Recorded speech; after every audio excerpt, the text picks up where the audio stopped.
Welcome to the Happy Black Woman Podcast, where we're on a mission to empower women to transform their lives through personal development and entrepreneurship. We bring you all the information, inspiration, and motivation you need to create a life of happiness, success, and freedom. Now, please welcome your host, the happy black woman herself, Rosetta Thurman. Hello, ladies. It's Rosetta, and we are back with another episode of the Happy Black Woman Podcast. We have another guest on the show, and it's someone that you may not have heard about because we have not been really featuring a lot of actresses on the show. And what I wanted to do is bring to you someone who is in the limelight and is on the stage all the time, showcasing what she's all about and what she has to offer the world for all of you who need inspiration to do that yourself. So today we have on the show April Parker Jones, and she is the beautiful actress and beautiful spirit on Tyler Perry's drama, If Loving You Is Wrong, that airs on OWN Network. Welcome, April. Hello, Miss Rosetta. Hello, all the wonderful listeners of Happy Black Woman. I just love that title so much. And thank you for having me be a part of your show. I'm delighted. Thank you. Looking forward to just chatting with you. Thank you for being here. I'm excited. I think that you're the first actress that we've had on the show. So I'm excited because there's so many women who are striving to do things that require them to put themselves out there. And we get so fearful because we don't know what people are going to say. We don't know what they're going to think. Yeah. And what I love about you and why I was excited to bring you on the show, for those of you wondering why this guest, I always say, why did I bring on this guest? And it's because I have watched your clips. I've watched your acting. I've watched your interviews. And what I've seen that is unique in this industry, I don't follow a lot of celebrities. I don't really watch TV that much. I love movies, but I don't, get caught up in all, especially the reality show stuff. But what I've noticed about you is that in an industry that really values being fake, you are so real and authentic, and you're true to yourself, even down to your appearance and how you wear your natural hair, and you talk about your natural beauty, and you're just so authentic. So thank you. You're welcome. Thank you. That means so much to me. And we do operate a lot out of fear, just as human beings, because it's really to ultimately get to love. It's crazy how we use fear to ultimately want to be loved and be validated. So to hear you acknowledge what it is that I strive to do and strive to represent, but trust me, there is fear involved, but to hear you acknowledging that as something that's inspiring, it means so much. So thank you. Just know that it's fallen on a full heart, and I appreciate that. Thank you. Welcome. Thank you. Welcome. Well, for those who may not have seen the show yet or may not have seen any of your work, can you tell us a little bit about your journey and how you got to be where you are? Yeah, sure. You know, it has not been an overnight success. I'll tell you, my overnight success has taken on about 10 years for my overnight success. And I still feel like I still haven't even scratched the surface of where the divine is going to take me. I'm so excited about the future. But I've been acting since I was 5 years old. I did my first play. I'm from Durham, North Carolina. And I did my first play, The Tortoise and the Hare, at this rec center down the street from my house. And I fell in love with theater at that age, and I longed to just be a part of acting and being on stage. So I was blessed to cultivate a theater career since the age of 5, doing plays at church, doing plays in middle school, and then on to Hillside High School. And then I went to North Carolina Central University and studied theater there. I did not finish. I was an English major with a concentration in media journalism. Oh my gosh, I was an English major too. Really? Yeah. My plan was, well, you know what? As much as I love acting, let me try to find something that's going to be a little bit more stable. This is my rationale in college. So I was an English major with a concentration in media journalism. I wanted to be a news anchor. I go, well, I probably won't succeed as an actress, but at least I'll have this news anchor to do, and it'll be some form of acting. So, but I met this professor, and I took some theater courses, and she goes, April, you got a gift. You got it. And that was all I needed to hear for me to say, you know what, I'm going to go ahead and forego finishing college and moved to New York. And I did. So around the age of 19, I dropped out of college and I decided to move to New York to pursue a career in theater. And of course, sometimes we have these amazing plans that just don't go as planned. So I moved to New York. About a year later, I get pregnant with my beautiful daughter, who's now 18.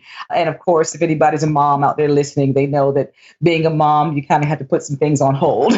So to be a mom, and I did for a while. I certainly didn't pursue theater like I had wanted. Now I did do some plays in New York, and I ended up meeting my husband in an off-Broadway show called Plenty of Time. And then after meeting Jay, having my daughter, Jay and I decided with my daughter to move to Los Angeles to try and pursue a career in film and television, which I had never done. Up until this point, I had only done theater. So I think I was around 30 years old when I decided to move to Los Angeles with my now husband and my daughter, who was 6 at the time, and to pursue this career in film and television in Hollywood, California, with no money, no place of my own to stay. I stayed with a friend for a couple of months. Jay stayed with somebody on their couch.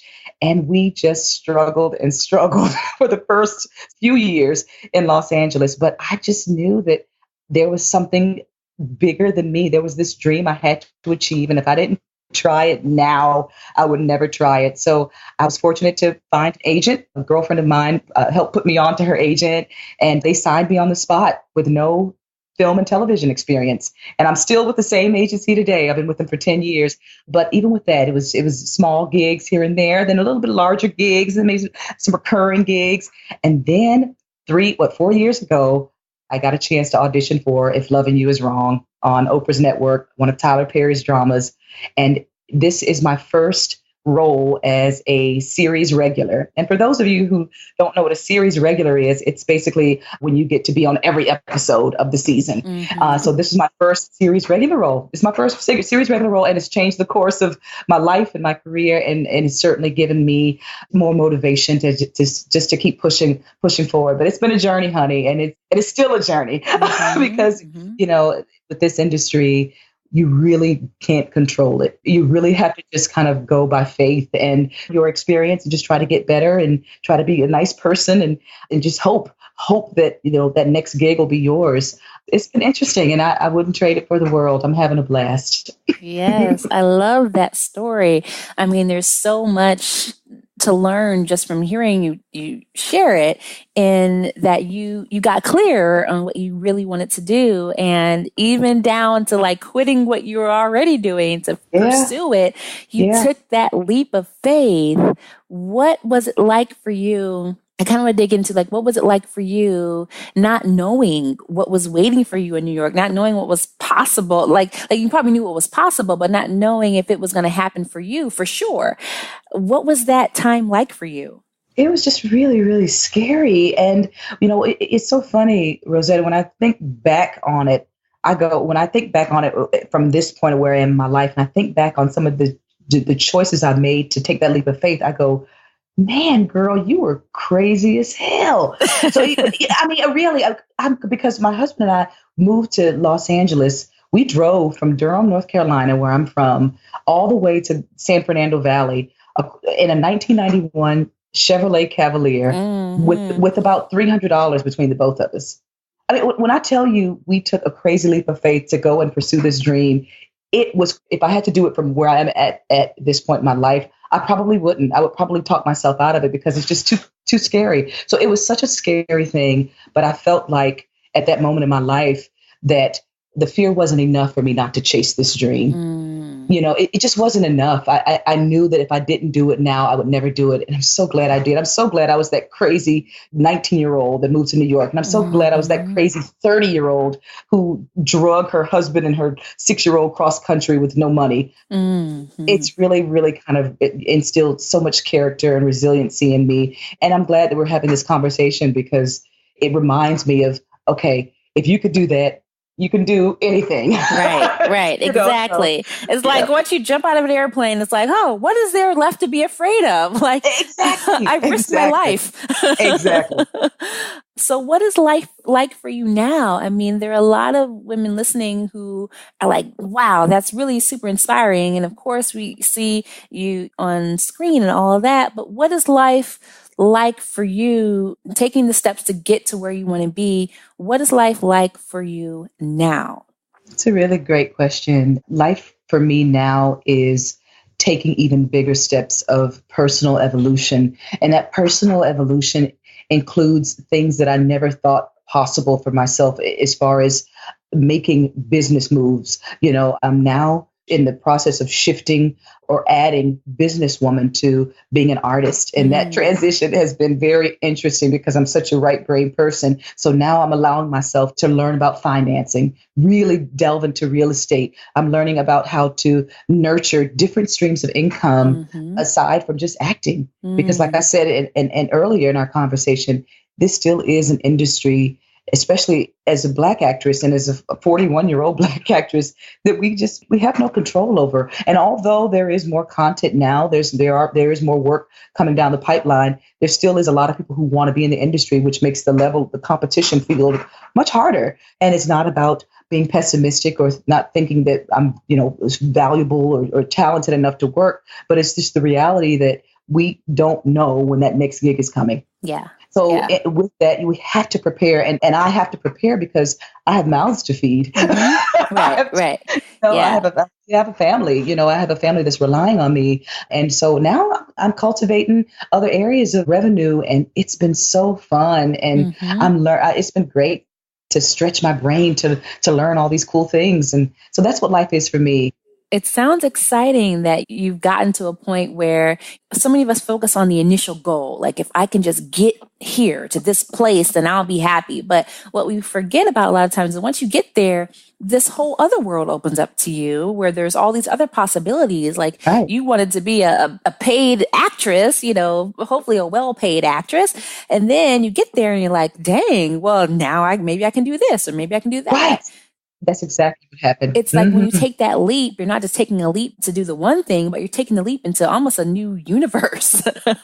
You are, if you allow yourself to, if you allow yourself to walk through that door of that new universe, absolutely, because there's such a huge, vast universe with so many different opportunities where you can still be that artist, but open up your field of exploration to so many other things. And it's really been cool to allow myself to do that, reaching beyond the resistance of fear. And even when it comes to speaking, I want to start speaking more. And I used to be so terrified of speaking in front of an audience unless I had a script. But now, you know what I mean? I've never thought about that. I'm always like, you're an actress. Of course you can speak extemporaneously to an audience. Oh, no. Remember, we have scripts to follow. So we're told what to say, where to stand, how to say it.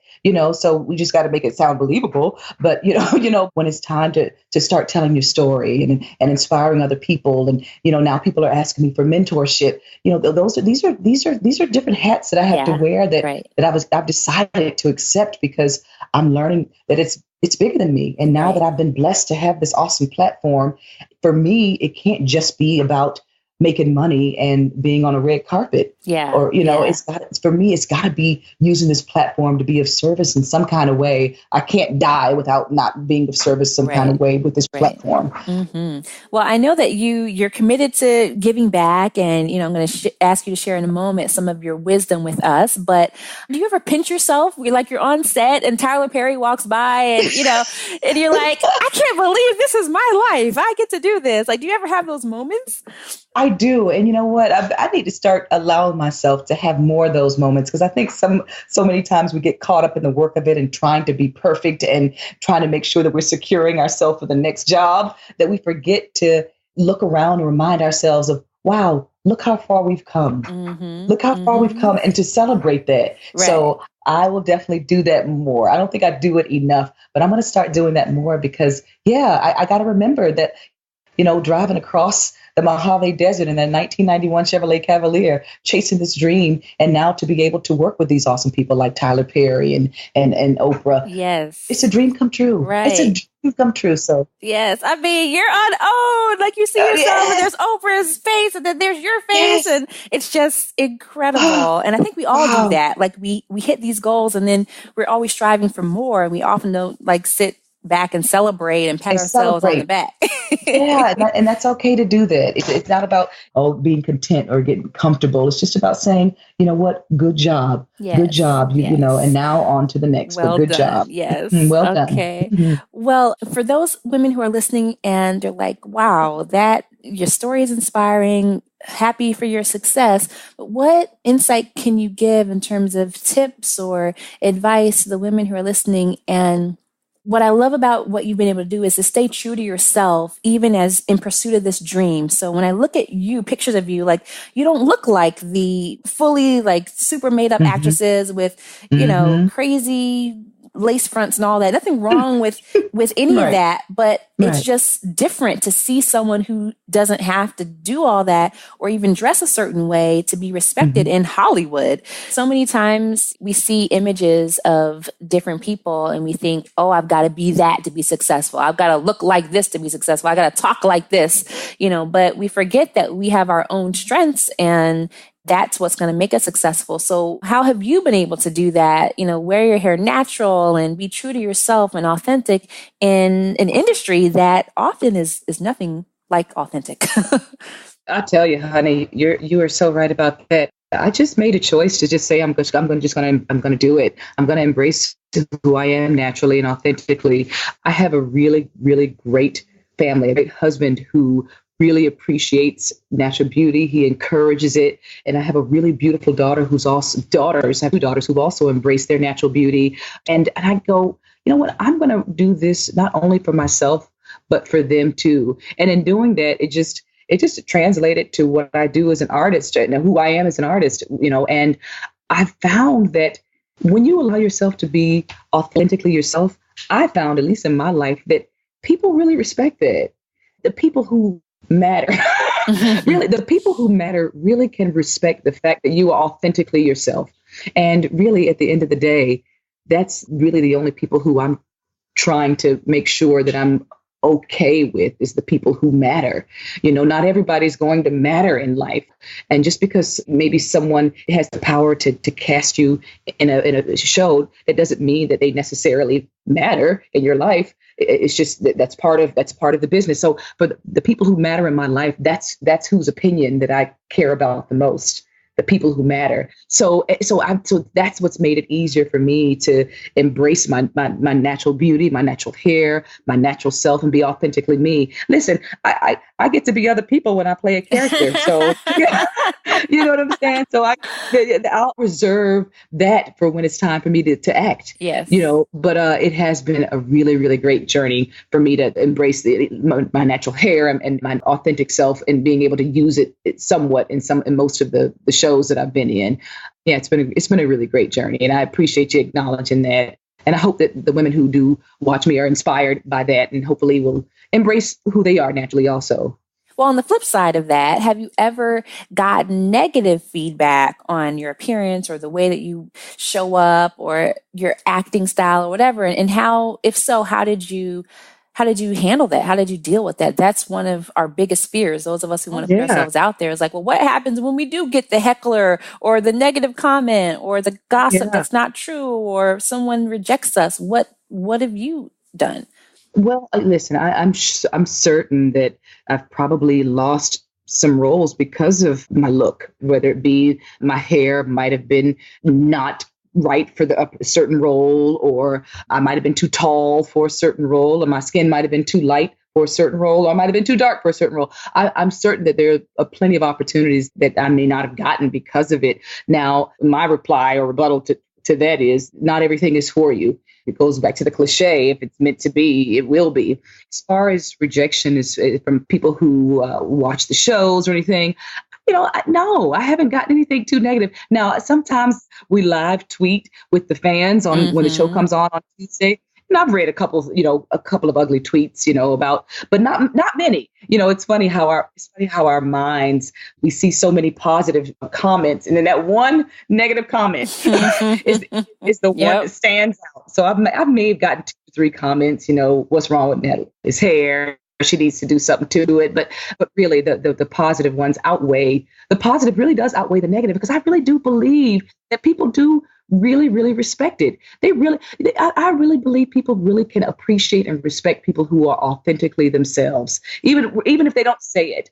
I believe that they do. So it's been a pretty positive journey. And like I said earlier in our conversation, for those people who do have something negative to say, they're probably people who really don't matter in my life, in the big scheme of my life. They don't really matter. They're not helping me pay any bills around here. Right. Exactly. Exactly. But what you said is so true, is that when it comes to putting ourselves out there, we're so fearful anyway that our minds can go to the negative instead of focusing on all the people saying, you go girl, high five. Right. Yeah. Yeah. Well, I love that it seems like you carry your own source of inspiration around with you, and you kind of have to have the attitude that you have in this industry. And I wonder, for you, has there been a specific book that you've read that you have gone back to keep yourself inspired? Or is there anything else that you do to keep yourself inspired and focused on this journey?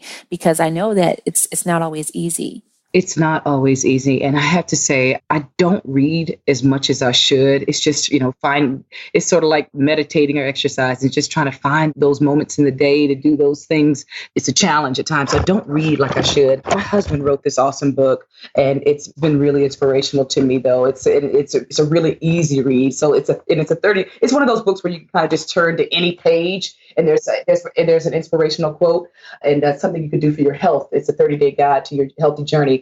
But the cool thing about my husband writing that book is he's my husband. So I have to say that I get a lot of awesome inspiration from my partner.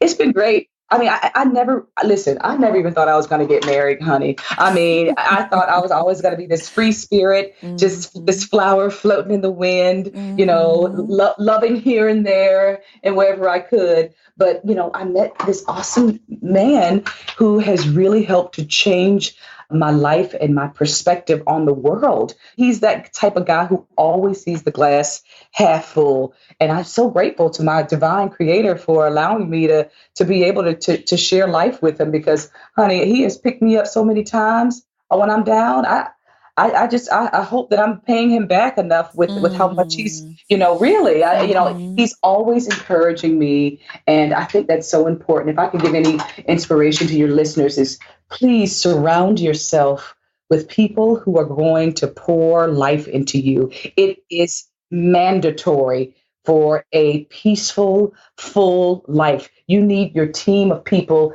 to be positive. And I'm telling you, it's made all the difference in the world. And what it's done for me is it's made me strong enough to be able to then be that for somebody else. Yes. I love that. Oh, yay! Maybe all have that type of partner and experience for sure. Oh, Rosetta, I have to tell you, you will. Because if it's a desire of your heart, if it's a true desire of your heart, you will. Because I never thought I would either. I never thought I would. And, at 30 years old, I meet this guy. But you know what it was too? I allowed myself to grow and evolve. I allowed myself not to stay the same person I was that day or any day. I try to be different than I was yesterday. Yes. I'm constantly in this journey of trying to evolve, even if it's just incrementally. And in some sort of way, I'm trying to evolve and be better. And I know that you'll have that too if it's a desire of your heart, because it was a desire of my heart. But it also means that we have to do our part, yes, to make sure that we're ready to accept that, yes, and because we're not perfect, they're not perfect, none of us are perfect. It's just about learning and growing together. Exactly. I love it. Wow. So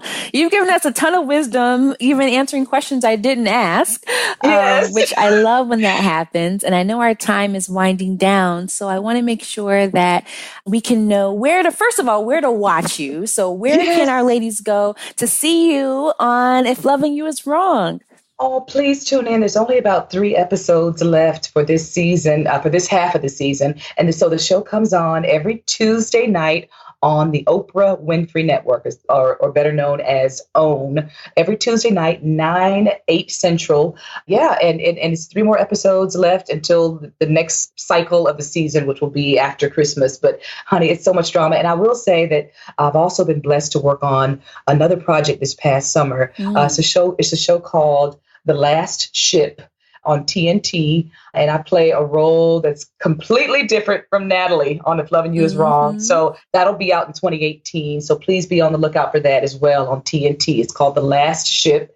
And you can also find me on social media. You know, it's where so many people meet and we get to know each other. I'm on Twitter and Instagram at _Parker Jones, and on Facebook, April Parker Jones. Beautiful. Beautiful. Well, I know that we will link all of that up in the show notes for those of you who want to go to happyblackwoman.com. You can find out more about April and her projects and where you can find her on TV and on social media. But thank you so much for your time and for being here to inspire all of us, April. I appreciate it. Thank you, Rosetta. I had a blast, and I just really appreciate you, and I thank you for everything that you're doing to keep the Black woman happy. Wonderful. Thank you again. And ladies, if you haven't had a chance to listen to our previous episodes, go to happyblackwoman.com and click on the podcast tab. So many interviews, so many women we have learned from, in addition to April's great interview today. And again, you can learn more about April and what she's up to by going to our website and reading all the show notes. Until next time, ladies, have a beautiful day. Bye-bye. Thank you for joining us on the Happy Black Woman podcast. If you want all the show's notes from today's episode, go to happyblackwomanpodcast.com. Plus, we'll send you a copy of Rosetta's free life mapping workbook. We look forward to empowering you next time. And until then, do something this week that makes you happy.